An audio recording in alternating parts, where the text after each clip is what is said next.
real footage of villagers in Busan using homemade Molotov cocktails to fight against violent demolitions. The villagers' resistance was intense, and even the South Korean authorities were somewhat helpless.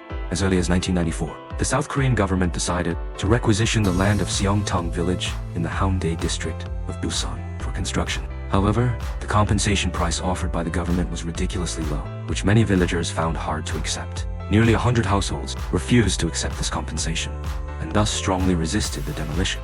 To fight back, the villagers built a 6-story observation tower at the entrance of the village to monitor and prevent any unauthorized demolition attempts. Due to the villagers' firm resistance, the project was delayed for 2 years and could not proceed smoothly. As the observation tower grew taller, the demolition still showed no progress. So, the local government mobilized a demolition team of 10 people, with the support of an 800-strong police escort, deciding to forcibly evict the local villagers. Seeing their homes about to be destroyed, the villagers did not surrender. Instead, they organized 30-strong men in the village, and even developed their own Molotov cocktails, which they threw from the tower to stop the demolition process. In response, the demolition team used hyper-shear water hoses to spray the tower, hoping to prevent more Molotov cocktails from being thrown.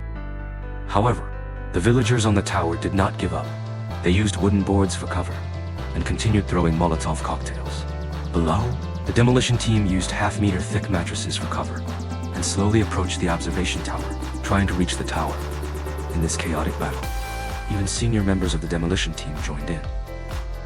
However, this senior official wasn't so lucky, as he was using a wooden board for cover to move forward.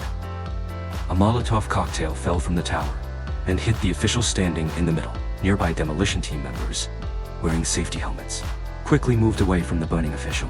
The official soon extinguished the flames on his back and prepared to continue moving forward. But just then, a second Molotov cocktail fell from the sky, striking him in the back. In an instant, the official was engulfed in flames. Apparently, he took off his leather jacket and ran toward the perimeter. Staff rushed to put out the flames on him, preventing serious injury.